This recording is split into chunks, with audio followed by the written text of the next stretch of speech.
बिस्मिल्लाहिर्रहमानिर्रहीम। अस्सलाम नाज़रीन, उम्मीद और दुआ करता हूँ कि आप लोग जहाँ जहाँ पर होंगे खैर आफियत से होंगे। मैंने अभी रिसेंट पाकिस्तान और हिंदुस्तान की जंग, जिससे मैंने पहले भी अर्ज़ किया आपकी खिदमत में कि शायद हिंदुस्तान कई दहाइयाँ तक, कई डेकेड्स तक इस जंग में शिकस्त फाश से रिकवर नहीं कर पाएगा। दैट इज़ द रीज़न कि सीज़ फायर हुए भी 2 दिन से ज़्यादा हो चुके थे, लेकिन हिंदुस्तानी वज़ीर आज़म नरेंद्र मोदी की जानिब से कोई भी किसी किस्म का भी ट्वीट, किसी किस्म का भी अपडेट नहीं आ रहा था। और बस उनके फोर्सेस के जो उनके तीनों फोर्सेस हैं, नेवल, एयरफोर्स एंड आर्मी के डीजीएमओ जो थे, वो आकर प्रेस कॉन्फ्रेंस करके गए और अपनी कौम के सामने डिटेल्स रख के गए।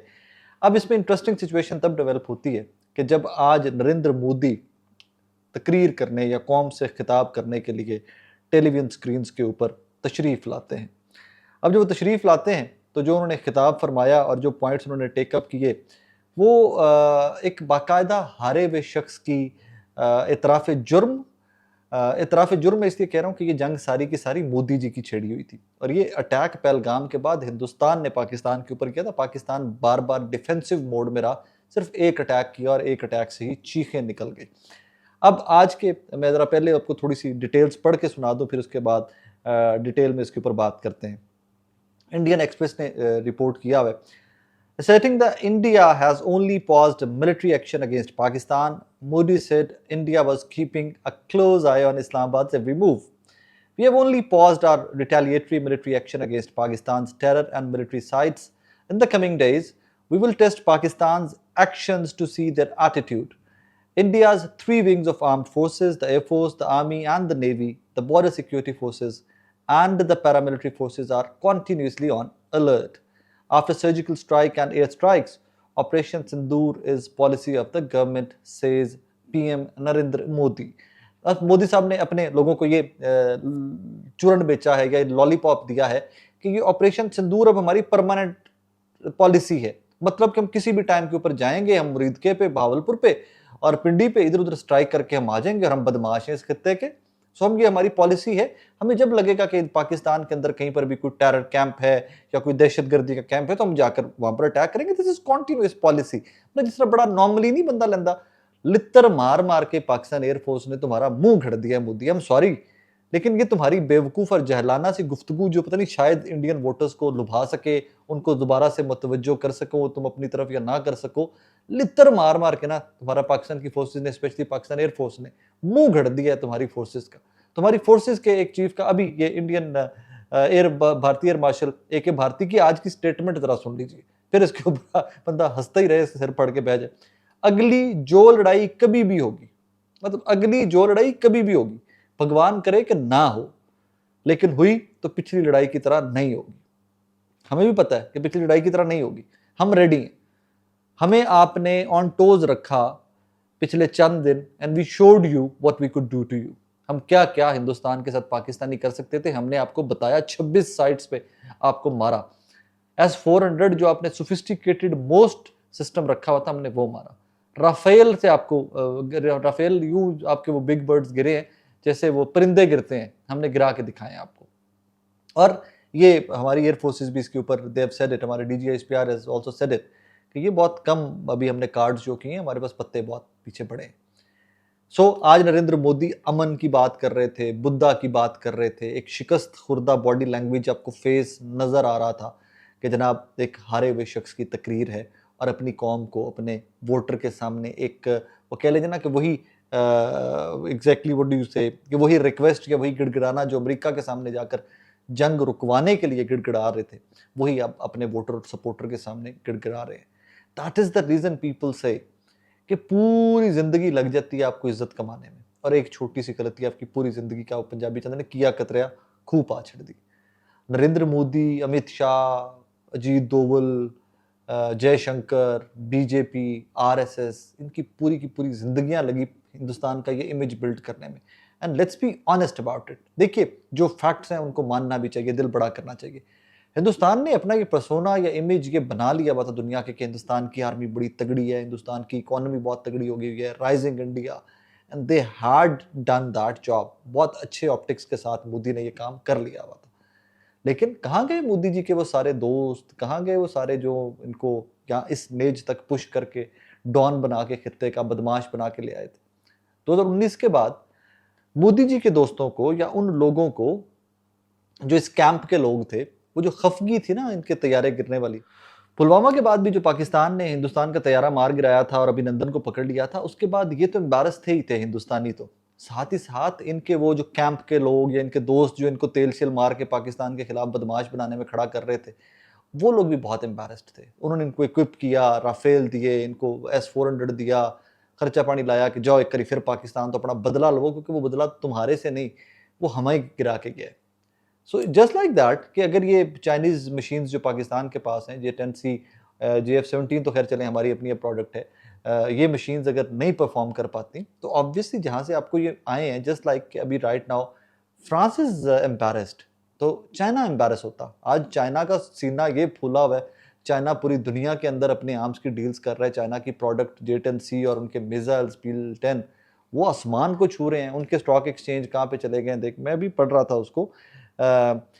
After the Pakistan-India clash, shares of Chinese company AVIC Shandu, AVIC Shandu, which manufactures GF-17 and J-10C, rose by 62%, while shares of French company Dassault Aviation, which produces the Rafale, dropped by 10%. Ahmed Badaij साहब ने ये tweet किया हुआ है. So that is exactly what happened. कि Rafale बनाने वाले 10% उनके शेयर डिप कर गए, डूब गए, और वो 62% शेयर की प्राइस बढ़ गई, शेयर ऊपर चला गया। वो AVIC शांडू जो कंपनी बनाती है J-10Cs एंड JF-17 थंडर। सो अब ये पूरी दुनिया के अंदर मार्केटिंग का एक पाकिस्तान का एक टेस्ट केस है, चाइना उठा के फिरेगा और इससे मोदी जी भागते फिरे। मेरा ये एनालिसिस है, ये मेरा एक हाइपोथेसिस या इसको कुछ भी आप कह लीजिए कि इखलाकी तौर के ऊपर और जितना वो साइकोलॉजिकल मार पड़ी है ना हिंदुस्तान को इस रिसेंट सारे क्राइसिस के अंदर, war is always a crisis, इसमें से कोई बंदा जंगे जीत कर नहीं निकला करते, ये जंगे बस हो जाती हैं, अल्लाह करे कि ना ही हुआ करेंगे।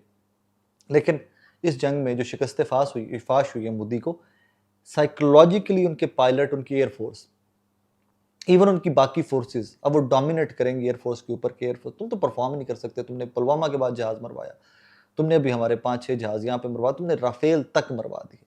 सो दे विल फील दैट कि अब वो उनको इन्फीरियोरिटी कॉम्प्लेक्स और वो सारे अभिनंदन वाली जो फीलिंग थी ना, वो अब इनके सारी एयरफोर्स के अंदर पेनिट्रेट करेगी और ये हिल भी नहीं सकेंगे। मतलब I would be very honest, Hindustan है, ये कोई ना कोई शरारतें करते रहेंगे, बाज थोड़ी आएंगे, लेकिन ये बहुत ज़्यादा मार पड़ी है इनको, बहुत ज़्यादा मार पड़ी है इसमें आके। They are for right now they are done and dusted kind of thing, not as in Allah ना करे कि कोई भी मुल्क डन एंड डस्टेड हो, लेकिन ये जो जंगी जुनून है, इससे ये इनका कुछ हौसला हो जाएगा, कोई इनको अफादियत मिलेगी इससे आके इनको। एनीवेज आगे बढ़े तो एक बहुत इंपॉर्टेंट फैक्टर पाकिस्तान और हिंदुस्तान की ये जंग रुकने के अंदर नरेंद्र मोदी थे। We all know that America ने ये डील ब्रेक की, America was the broker between Pakistan and India. अब इसमें एक चीज बहुत केयरफुली आपने सुननी है और इसको गौर से अंडरस्टैंड करना है। पाकिस्तान का एक इशू था हिंदुस्तान के साथ, that was Kashmir issue, Indian occupied Kashmir issue. वो इशू नहीं रिजॉल्व हो सका, 2019 हो गया, अगस्त 2019 हो गया, हिंदुस्तान ने आर्टिकल 370 रिवोक कर लिया अपने कॉन्स्टिट्यूशन का, ऑटोनॉमी छीन ली कश्मीरियों की। हम उस टाइम के ऊपर डिप्लोमेटिकली जो शोर मचा सकते थे, वी डिड दैट। उसके बाद दो इश्यूज और इकट्ठे कर लिए हिंदुस्तान ने, Indus water treaty, water, and अब आगे चल के ये टेररिज्म को भी, जो खुद करता है वो हरकतें पाकिस्तान के साथ नहीं कर लेता।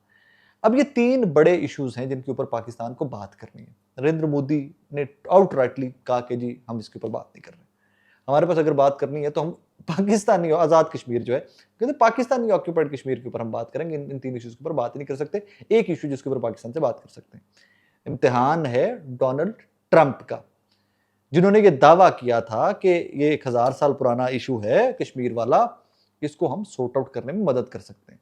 तो हुजूर वाला ये अमेरिका का इम्तिहान है, अमेरिका की रिट का इम्तिहान है, क्योंकि आज ही व्हाइट हाउस में एक तकरीब में 12 मई को डोनाल्ड ट्रंप ने कहा है कि जनाब ट्रेड को मैंने जिस तरह इस्तेमाल किया है, पूरी दुनिया के अंदर किसी ने भी ट्रेड को, तिजारत को उस तरह का हथियार बनाकर इस्तेमाल नहीं किया, क्योंकि as a matter of fact Donald Trump है तो ताजिर है ना। आज उन्होंने चाइना के साथ भी अपने टैरिफ्स के मामला तय किए हैं, और वो भी एक पॉजिटिव, पूरी दुनिया के लिए एक पॉजिटिव खबर है कि तिजारत एंड ऑल चीज़ें आगे चल पड़ेंगी, वरना एक वो ट्रेड वॉर और एक नई वॉर मॉन्गरिंग का एटीट्यूड पूरी दुनिया के अंदर और ही चल पड़ा हुआ था। अब यहाँ पर जो डील का ब्रोकर था जिसने डील करवाई थी, ये जंग बंदी करवाई थी, वो इसको क्लेम कर रहा है, वो क्लेमेंट है स्ट्रेट अवे कि जनाब मैंने दोनों मुल्कों को कहा कि जी तिजारत नहीं होगी तुम लोगों से, फारी को तुम लोगों ने जंग करनी है करो, अमेरिका तुमसे तिजारत नहीं करेगा। अब पाकिस्तान कितनी तिजारत कर रहा है अमेरिका के साथ, ये आप कैलकुलेट कर सकते हैं, अभी गूगल कीजिए तो आपको पता चल गया, पीनट्स। हमारी यूरोप के साथ तिजारत भी अच्छी खासी है, लेकिन अब अमेरिका के साथ कितनी की एक्सपोर्ट है हमारी, इंपोर्ट हो सकती है बहुत ज़्यादा, लेकिन एक्सपोर्ट्स कितनी करो, F-16 और ऑल दैट, वो जो आर्म्स की डील्स थी हमारी, उसमें हमें कौन से अपग्रेडेशन मिली हैं, उस पर क्या मिला, मौत थी ये। अगर ये रोक दी जाती तिजारत तो मौत थी ये हिंदुस्तान की और नरेंद्र मोदी की। सॉफ्टवेयर से लेकर हर चीज़ के अंदर हिंदुस्तानी एक्सपोर्ट्स बहुत ज़्यादा अमेरिका जाती हैं, ऑब्वियसली बाकी मार्केट में भी जाती हैं, लेकिन अमेरिका के साथ उनकी ट्रेड, उनका आर्म्स की डील्स, अपग्रेडेशंस वो बहुत ज़्यादा है। सो अगर यही एक वो आर्म ट्विस्टिंग का फैक्टर नरेंद्र मोदी में भी इन डेज टू कम इस्तेमाल करे पाकिस्तान हिंदुस्तान के ऊपर फिर से, लेकिन वो कहते हैं ना दरवेशा को खून आस्ते है कि साढ़े कोल तो दुआवां ने, साढ़े कोल तो एयरफोर्स है, साढ़े कोल तो कोई जहाज ने चाइना ने दिते, साढ़े कोल तो PL-10 ने, ਅਸੀਂ ਉਹ ਲੈ ਕੇ बैठे हैं अल्लाह के आसरे, मुजाहिद दरवेश बैठे हुए हैं। तो अमेरिका अब किस हद तक मनूवर कर सकता है हिंदुस्तान के साथ चीज़ों को, और कैसे टेबल पे बिठा के ये 3 इश्यूज सॉर्ट आउट कर सकता है, ये बड़ा इंपॉर्टेंट है। रीज़न कि जब ये 3 इश्यूज सॉर्ट आउट नहीं होते, पाकिस्तान, ये खित्ता, ये इंडिया आगे चल ही नहीं सकता। लिख लीजिए, कश्मीर वाटर, ना वाटर को तो हम डिक्लेयर कर चुके हैं कि अगर इंडिया पाकिस्तान का पानी रोकेगा तो will take it as act of war, and they have done it. और तीसरा, अब वो जो टेररिज्म को हमसे नत्थी कर रहे हैं, टेररिज्म के ऊपर बैठ के बात करनी चाहिए, I'm all up for that. ये बिल्कुल जिसके ऊपर जब मर्जी बैठ के बात करें, न्यूट्रल जगह पे बैठ के बात करें, कहीं पर भी बैठ के बात करें। पानी, इंडस वाटर ट्रीटी को बहाल करना पड़ेगा, आज भी कल भी किसी भी तरह से लित्र खा के इज्जत नाल करना पड़ेगा। कश्मीर का इशू जो बेसिक जड़ है सारा इस एरिया के कॉन्फ्लिक्ट की, उसके ऊपर देखते हैं कि नरेंद्र मोदी क्या करते हैं। मेरे नज़दीक वो इशू जब तक सॉर्ट आउट नहीं होगा, वो जितनी भी बढ़के मार ले अमेरिका, जितनी भी बढ़के मार ले हिंदुस्तान, जितनी भी बढ़के मार ले पाकिस्तान, इस खत्ते का अमन बहाल नहीं हो सकता जब तक कि कश्मीर वाला इशू सॉर्ट आउट नहीं होता। बहरहाल जाते जाते वो पता नहीं कोई शेर है ना, यकलख तख्त से उतारा हुआ शख्स, तूने देखा कि जीत के हारा हुआ शख्स, आज वो नरेंद्र मोदी मुझे जीत के हारा हुआ शख्स, 30 साल जो जीत का मज़ा लेता आया, प्राइड इंजॉय करते आया, टक करके हमारी सिक्योरिटी फोर्सेस ने, हमारी एयरफोर्स ने स्पेसिफिकली, वो 30 साल की मेहनत, वो जो इमेज बिल्डिंग और जो इसके पीछे सारा कुछ था, वो एक रात के अंदर, 1 घंटे 1.5 की स्ट्राइक्स के अंदर मोदी का खाक में मिला कर रख दिया। अल्लाह पाक पाकिस्तान को इसी तरह वो जुर्रत दिए रखे, हिम्मत दिए रखे कि हम जितना भी बड़ा कोई जारे आ जाए, जितना भी बड़ा कोई एग्रेसर आ जाए, हम उसका आंखों में आंखें डालकर मुकाबला कर सकें, और इंशाल्लाह पाकिस्तान हमेशा जिंदाबाद रहे। अपना बहुत सारा ख्याल रखिएगा, दुआ में याद रखिएगा। अल्लाह हाफिज़।